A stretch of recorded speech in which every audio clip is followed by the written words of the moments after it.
প্রধান উপদেষ্টা professor doctor Mohammad ইউনূসের সঙ্গে সৌজন্য দেখা করেছেন সেনাপ্রধান জেনারেল ওয়াকারুজ্জামান।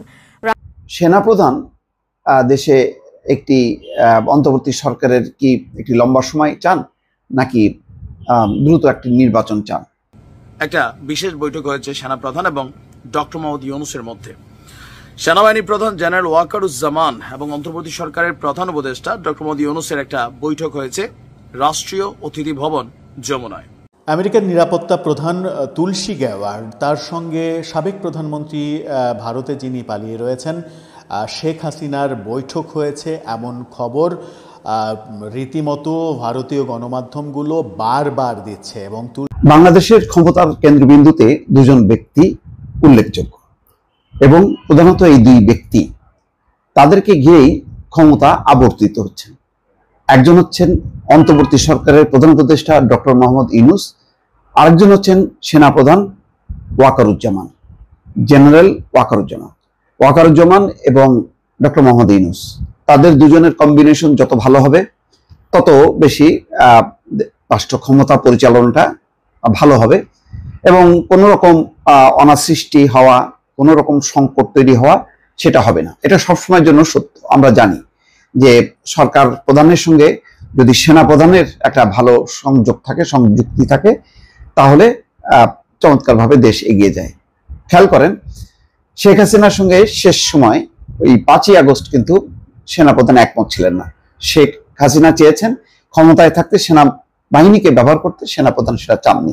তিনি জনতার সেই আবেগ, অনুভূতি, আন্দোলন, তার প্রতি কিন্তু একাত্মতা প্রকাশ করেছেন এবং শুধু তিনি নন, তার গোটা বাহিনী একাত্মতা প্রকাশ করেছেন। ফলে সাথে সাথেই ছন্দপতন ঘটে, শেখ হাসিনাকে দিল্লিতে পালিয়ে যেতে তিনি বাধ্য হন দিল্লিতে পালিয়ে যেতে।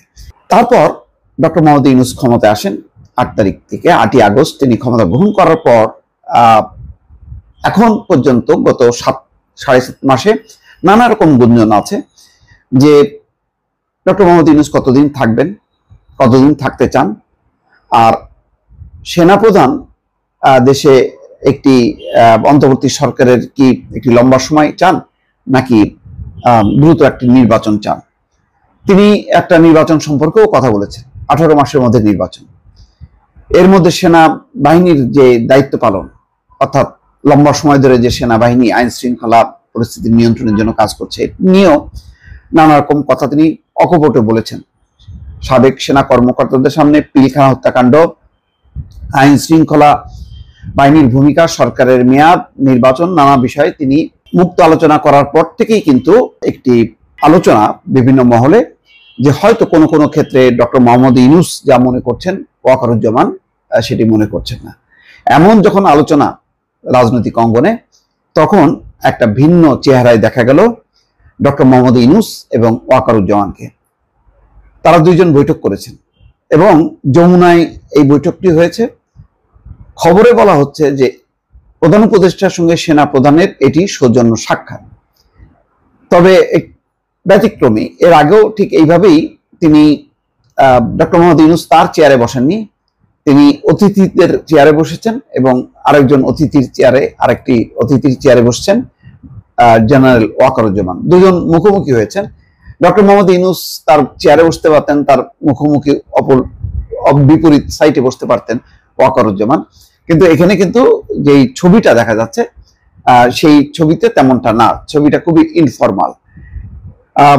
তার মানে ইনফর্মাল কি অনেক আলোচনা হয়েছে নাকি? সেই সব আলোচনা বা সব কথা কিন্তু গণমাধ্যমে আসে না, কিন্তু বডি ল্যাঙ্গুয়েজ থেকে, ছবি দেখে, পরিস্থিতি বুঝে মানুষের মধ্যে অনেক রকম আলোচনা আসে। দর্শক, সেই আলোচনাটাই আসলে করব, তবে প্রসঙ্গের বাইরে যাব না। যেমন সংবাদ বিজ্ঞপ্তিতে, এই বৈঠকের সৌজন্য সাক্ষাতের যে সংবাদ বিজ্ঞপ্তিতে যেটা বলা হচ্ছে যে কেন সেনাপ্রধান ডক্টর মোহাম্মদ ইউনূসের সঙ্গে সাক্ষাৎ করেছেন, সেখানে বলা হচ্ছে সেনাপ্রধান দেশের সামগ্রিক নিরাপত্তা পরিস্থিতি, সেনাবাহিনীর চলমান কার্যক্রম সম্পর্কে প্রধান উপদেষ্টাকে অবহিত করেন।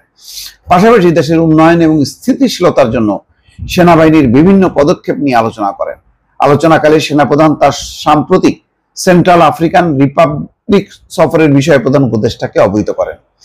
সফরটি দুই দেশের মধ্যকার সম্পর্ক উন্নয়ন এবং সামরিক সহযোগিতা বাড়াতে সহায়ক ভূমিকা রাখবে বলে সেনাপ্রধান আশা প্রকাশ করেন।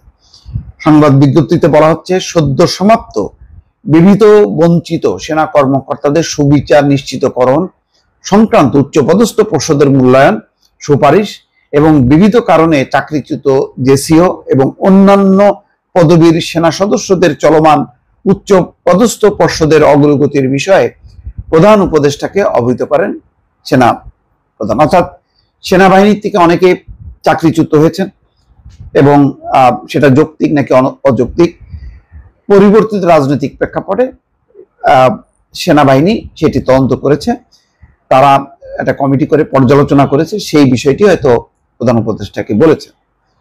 এছাড়া জুলাই আগস্ট গণঅভ্যুত্থানে আহত ছাত্র জনতার চিকিৎসায় সেনাবাহিনীর বিভিন্ন পদক্ষেপ সম্পর্কেও তিনি প্রধান উপদেষ্টাকে অবহিত করেন। সংবাদ বিজ্ঞপ্তিতে বলা হচ্ছে, প্রধান উপদেষ্টা সেনাবাহিনীর ভূমিকা এবং অবদানের প্রশংসা করেন। ভবিষ্যৎ কার্যক্রমে সেনাবাহিনীকে প্রয়োজনীয় দিক নির্দেশনা। আসসালামু আলাইকুম। এই মুহূর্তে একটা ক্রান্তিকাল পার করছে বাংলাদেশ। বর্তমান সরকারের যিনি প্রধান উপদেষ্টা আছেন ডক্টর মোহাম্মদ ইউনূস, এক হাতে অনেক কিছু তাকে সামলাতে হচ্ছে। স্বাভাবিকভাবেই আওয়ামী লীগ যেহেতু ক্ষমতা হারিয়েছে, তো ক্ষমতা হারানোর পর নানানভাবে পলিটিক্যালি সরকারকে ডিস্টারবেন্স করবে, এটাই বাস্তব। আর এই জায়গায় বিএনপি যদি ক্ষমতা হারাইতো, জামাতও হারাইতো, এরকম একদম হাতের মুঠ থেকে একটা জিনিস সরে গেল, সো এটার তো একটা জ্বালা পোড়া থাকবেই, তাই না? এর পাশাপাশি আপনি দেখেন যে মার্কিন যে গোয়েন্দা প্রধান ভারতে আসলো, তার যে বক্তব্য, সেইটাকে কেন্দ্র করে একটা আন্তর্জাতিক চাপের মুখে আছে সরকার। দেশের অভ্যন্তরে বিভিন্ন জায়গায় মব জাস্টিস, আইন শৃঙ্খলার পরিস্থিতির অনেকটা উন্নতি হলেও এখনো অনেক জায়গায় অনেক কিছুই সামলাতে বেগ পেতে হচ্ছে ডক্টর মোহাম্মদ ইউনূসকে। কথা ছিল সেনাবাহিনী খুব বেশি দিন মাঠে থাকবে না, কিন্তু বর্তমান সিচুয়েশনকে কাভার করতে হলে পুলিশের বিপরীতে সেনাবাহিনীর অবস্থানটাই আসলে শক্তিশালী। রাইট নাও আজকে আমরা দেখছি যে চেকপোস্ট থেকে আস্ত পুলিশে ডাকাতরা তুলে নিয়ে গেছে। বিষয়টা আপনি বুঝতে পারছেন যে কোন লেভেলে পুলিশের প্রতি মানুষের ভয়টা ভেঙে গেছে। এই সার্বিক পরিস্থিতিকে কন্ট্রোল সহ আগামী নির্বাচন ইস্যুতে একটা বিশেষ বৈঠক হয়েছে সেনাপ্রধান এবং ডক্টর মোহাম্মদ ইউনূসের মধ্যে। সেনাবাহিনী প্রধান জেনারেল ওয়াকারুজ্জামান এবং অন্তর্বর্তী সরকারের প্রধান উপদেষ্টা ডক্টর মোহাম্মদ ইউনূসের একটা বৈঠক হয়েছে রাষ্ট্রীয় অতিথি ভবন যমুনায়। আর আমাদের সেনাবাহিনীর যে জনসংযোগ পরিদপ্তর আইএসপিআর, তারা একটা সংবাদ বিজ্ঞপ্তিতে আপনার এই তথ্য জানিয়েছে। বিজ্ঞপ্তিতে বলা হয়েছে, সেনাপ্রধান এই সাক্ষাতে দেশের চলমান সামগ্রিক পরিস্থিতি, নিরাপত্তা অবস্থা এবং সেনাবাহিনীর চলমান কার্যক্রম সম্পর্কে প্রধান উপদেষ্টাকে অবহিত করেছেন। আর সেনাবাহিনীরও মাঠে থাকার যে মেয়াদকাল, সেটা গেল 2 থেকে 3 দিন আগে বর্ধিত করা হয়েছে আরো 2 মাসের জন্য। পাশাপাশি দেশের উন্নয়ন এবং স্থিতিশীলতার জন্য সবচেয়ে জরুরি যেটা হচ্ছে স্থিতিশীলতা।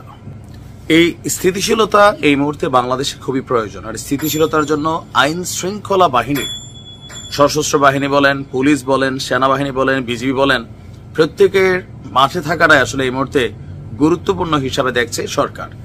এর পাশাপাশি সেনাবাহিনী কর্তৃক গৃহীত এই যে মাঠে আছে বিভিন্ন কার্যক্রম, বিভিন্ন পদক্ষেপ নিয়েও আপনার সেনাপ্রধান ডক্টর ইউনূসের সাথে বিষয়গুলো নিয়ে আলাপচারিতা করেন।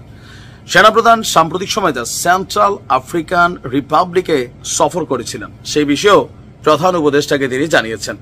প্রধান উপদেষ্টা সেনাবাহিনীর ভূমিকা এবং অবদানের প্রশংসা করেন এবং ভবিষ্যতে নির্বাচন সময় পর্যন্ত বা এর পরবর্তী যে সময়কাল আছে, ওই সময়কালে সেনাবাহিনীকে কি করতে হবে, কিভাবে মার্কেট বা দেশকে পরিচালিত করতে হবে রাইট নাও, এ সকল ব্যাপারে গুরুত্বপূর্ণ দিক নির্দেশনা দিয়েছেন এবং তিনি আশা করেছেন দেশের সার্বভৌমত্ব ও নিরাপত্তা নিশ্চিত করতে সেনাবাহিনী তাদের পেশাদারিত্ব নিষ্ঠার সাথে তারা পালন করবে।